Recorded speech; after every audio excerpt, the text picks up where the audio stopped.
Hey y'all. So today is July 3rd.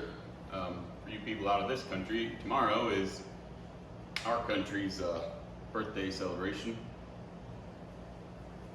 Anyways, what July 3rd is the anniversary of my first video that I put on YouTube, to actually get the ball rolling on the channel. It's painfully awkward to watch.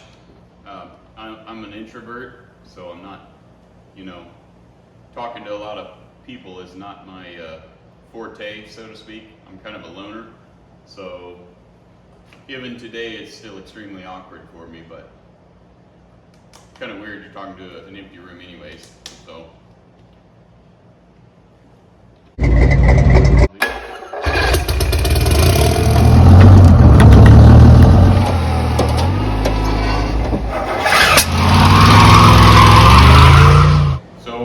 Talk about a few things about the direction of the channel, what's going on here with my business. We probably shouldn't talk about my outfit. My wife says I should never be out in public looking like this, but it's hot, so. Main thing I want to say is how much I appreciate everybody who has liked, subscribed, commented, shown support for the channel in the year that it's been online. If I wasn't getting any views and I wasn't getting any comments, I wouldn't do this, So feedback is important, even negative feedback. Like I said, when I launched the channel, I am not a professional. I don't have any motive as far as trying to be a millionaire or anything. I just want to share all the stuff I build with somebody other than me. Like I said, I'm a loner, so most of my projects are just me building stuff, and I don't really go to car shows that often, so I don't know, just like to share it. So I appreciate y'all tagging along. I'm going to be, like I've said 15 times, and be giving away some new shirts. I'm having a bunch of them made for the channel. You all get tired of seeing my business shirts. I've got, I think, a little under 1,200 subscribers right now. So the average to hit 1,000 subs for most YouTube channels is 2 years, so I've beat that by whatever it would work out to be, 60%. So I really appreciate it, and it blows my mind that people want to watch me work on all this junk anyways. So now that that's out of the way, in the last 4 months here in my regular business, I have lost both of my employees for my company. One, young kid, early 20s. When you're that age, you don't know what you want from life. He was a really good worker, just wanted to move on to bigger and better things, and I can't fault him for that. He worked hard and worked good for 2.5 years. The last guy was my uncle, and he was a career aviation mechanic for American Airlines. Wound up getting in management, worked there almost 30 years. They cut the rug out from underneath him, laid him off, no retirement, no benefits from, until he's actually drawing retirement. So, I say all that to say this. Now I'm by myself, and my shop is full of customer builds that, we were doing 120, 130 hours a week worth of work, and now there's me doing the work. So, that's going to force me to make decisions, on what direction I want my business to go. And basically what I've decided to do is work by myself for a while. So the bad news about that is I'm going to be able to do a lot less work. I'm going to have to turn away a lot of work. I've also raised my prices to compensate for the other guys not contributing, financially to the bottom line. But I say that for this reason. When I'm by myself in here, I can record whatever I want, for the YouTube channel. When in a day-to-day business here with other people, employees, it's virtually impossible to try to record anything, because you got other people using power tools and people coming in, walking around asking questions. I'm having to break off and do something else. It's just, you can't do it really. It's very difficult. So with me being here by myself, the potential is there to put a lot more content out on YouTube as far as my day-to-day projects go for customers. So when I'm recording, I'm not going to be able to charge, my normal shop rate. I'll have to discount it a little bit, to make up for the time it takes to, set the camera up and move stuff around and adjust lighting if it needs to be adjusted. It's not, it's a little slower pace, but I'll be able to get a lot more content out there that you guys thus far have not seen anything of other than a random shop update. So what that also means is if I'm putting more stuff out on the channel, then I'll be getting more views and potentially earning a little bit extra money, enough that I don't have to spend 100% of my time working on customer builds during the week, which is what I do now. My ultimate goal with this company would be to actually, just maybe have one restoration project in here at a time, and the rest of the time work on stuff that I want to build, engine swaps, LS swaps like this, stuff that I buy, do whatever I want to do to it and sell it. That's my ultimate goal. I don't know whether I'll get there or not, but you got to have goals or you never get anywhere in life. So it's good news for the channel, and it's a roll of the dice for me not to try to go out and hire more people. So we'll see where that goes. I'm a bit of a risk taker. So now that that's out of the way, next thing I want to talk about is the content that's actually on the channel. I do value you guys' input on what you want to see, what you hate. It's actually one second. It's actually relatively easy to kind of see what people do or don't want to watch based on views on my videos. Some videos hit 1,000 views in a month or two, and some of them have hit 30 views in a whole year. So guess what I'm not going to be doing more of? I'm not going to be doing much content on the stuff that doesn't get viewed much.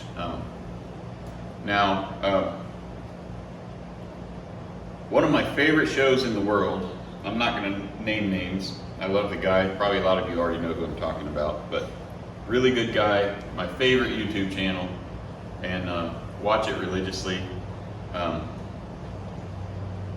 He accidentally managed to make basically his whole subscription base mad at him because he started a subscription-based service and basically relegated one of the builds to that only, basically forcing people that want to watch the build to subscribe and basically pay money every month.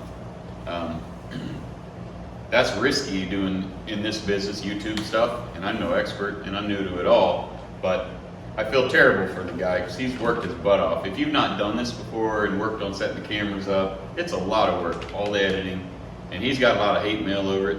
I feel bad for him.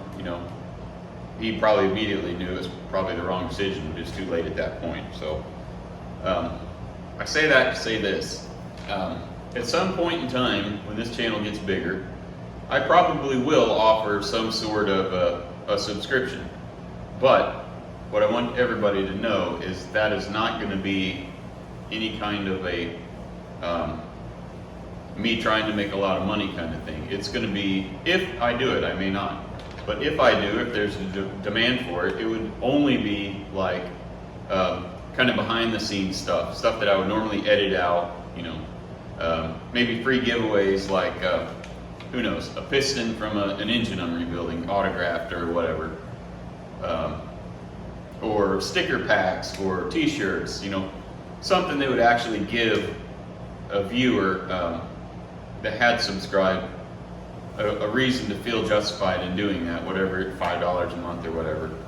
Like, it would be, it would be worth it, is what I'm trying to say. I would never ever try to keep content away from the average people watching videos, because the fact remains that for me, and what I've noticed most other videos out there on YouTube is like 1 to 10% of people that watch a video will actually subscribe. Like maybe half of 1% will comment. And out of all the big channels I've looked at that do have like a Patreon or any of the other subscription services, it's like the amount of people that are paying for the subscription is like literally half of 1% of everybody that has watched the video or your total subscriber count. So there's no way in the world that I would do anything to make my subscriber base mad, or to make them feel like they're getting cheated, or I'm in this for the money, because I'm not. The fact is, when it comes to building my own projects, this stuff takes a lot of money. Anybody that builds stuff like this already knows that. I mean, parts are expensive. Like even for this van, doing a lot of it myself, the motor was $750, that was cheap. But you add in air compressor, all your supplies. I mean, it's, who knows, $3,000 or more just for this, and just one aspect of it. And when you've got like the semi and all the other projects I've got sitting around, it takes a lot of money. So I'm a small self-employed shop owner. I don't make a lot of money, so I don't have much expendable income. So all the projects progress based on what I can afford to spend, disposable income after paying bills, insurance, the whole 9 yards. There's not much money left to spend. So, and I'm sure this is why most of the channels that do offer like Patreon, they're trying to generate enough money that they can pay for all the projects to create more content. But if you go about it the wrong way, it can blow up in your face, and the opposite can happen. So as far as people like sending me stuff, donating money, there's no way in the world I would ever in a million years ask for any help with anything. I will never do that. But if there's something you want to see more work done to, basically if it's not something that I'm financially able to do right at the moment, it's just not going to get worked on for a while. It's just a fact. Especially like the semi, the cab over. Parts are expensive. I mean, little bitty airlines, which that thing has a ton of. There's one little air hose, factory crimped both ends, that's anywhere from $30-$40 if you buy one complete to, $50, $75, whatever. If you have to drive, get one made. Long story short, it's expensive. Like an in-frame rebuild on the semi, the engine in the cab over, is anywhere from $1,000 to $2,000 per cylinder, and it's a 6-cylinder. And you could spend $1 million a year on all my projects, just trying to keep them going. So if a project I'm working on isn't progressing as fast as you would like to see it, I have to apologize. I mean, I only got so much money, and I haven't found any money trees. I got a couple thousand trees out back, but none of them grow any money. So another thing I was wanting to talk about is the quality of the videos that I'm producing. I'm using the iPhone, I think it's an 11 or iPhone 12 mini, I think. And I have one tripod, I have one camera mount, I have a couple of lights, strip lights that I can kind of hang up and set around. And as a super picky person, a perfectionist, like in my day job, I really want the content to be perfect. I watch some of these big channels like D-Boss Garage. Everybody's got all their favorites, but I mean, they're really polished, perfected. Other people do the editing. So from a personal standpoint, that's what I like and that's what I want to do. But what I've experienced myself watching other people's YouTube videos is a lot of these channels, they get big, get to a certain point, and it's too pretty, you know what I mean? It's like too professional. Then they start to migrate into celebrity status where, the shade tree mechanic, the relatable aspect of that person and the channel, the stuff they're producing, it goes away, And for me, I like to see guys like me in their backyard working on something, rolling around in the dirt, by themselves, maybe one or two buddies, working with a small budget. That's what I like to see. That's the DIY guys that are out there doing it and, putting stuff out there without a huge bankroll behind them. So that's what I like. And it's always disappointing to me when these channels, I'm happy for them, but it's disappointing when they get to the point where they are so big that they don't respond to comments anymore, or, everything is spit polished to perfection, and the builds, quit being builds that you can do, that you guys can do in your driveway, like rebuilding a top end on a motorcycle, or a little body work on a fender, or whatever, LS swapping a van. This is all stuff that is not that hard to do, that you can learn how to do yourself. So I don't want this channel to ever lose that personal, do-it-yourself shade tree mechanic feel. So if me striving for perfection and, whatever all this is, if it starts to get to that point where it's losing that feel, I would want people to tell me that, Even if I have 500,000 subscribers, I still want to have that do-it-yourself mentality where, money is out of the picture. I still want to build the same kind of projects, do the same kind of thing. I don't want people to say, oh, he's a sellout. So, last thing I really want to talk about is ads that you're seeing and how you can help a channel grow outside of, a subscription. Like I said, I would never ever insist on anybody doing anything like that. Nor would I ever ask for anything. But in relation to me making money off of my videos that I produce, subscriber counts, like how many people subscribe, doesn't matter. What does matter is the ads on the videos. Now, personally, I'll admit I hate ads on videos. Most of the time I'm surfing through YouTube watching clips. I fast forward right through the clips as soon as I can. Now if it's a channel I really like, I'll watch the whole ad.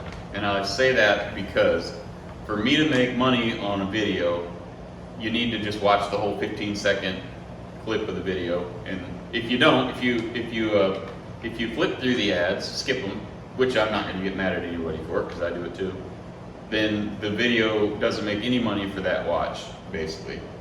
So if you want to help a channel, my channel or anybody else's, the best thing that you can do is watch the whole 9-second or 29-second ad that's in it, before it, in the middle of it, whatever. That's the single best way that you can help any YouTube channel make money.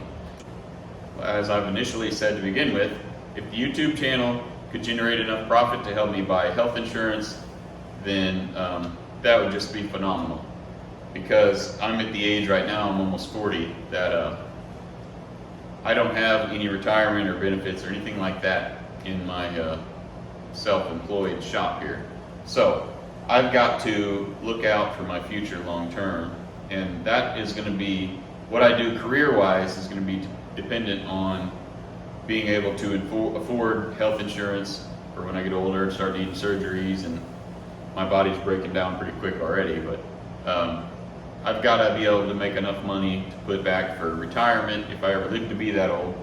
So I gotta plan long term. So if I'm unable to do that, then what I would probably do is just shut the business down and find a job somewhere that's got good benefits, and even if it doesn't pay as much money, that's fine. When I open this shop, I'll tell you about it sometime, but it's kind of a funny story. I never had any intention of doing this full-time in the restoration business. It just kind of worked out that way, which I'm thankful for. But if the YouTube channel could help, contribute to being able to save something for retirement, pay for insurance, and build projects, then that would be awesome. So if you want to help a channel without subscriptions, just watch ads. I mean, like I said, channel I really like, I'll watch the ads. But I still skip a whole lot of them. So I think that pretty much covers anything I wanted to say. If you're in the US, happy 4th of July. And I really, really appreciate everybody watching all the videos. If you're still hanging on for the whole show, the whole, whatever this is going to be, 10-minute spill, thank you, and I appreciate you. And let's see how this working by myself and putting a little more content out there works.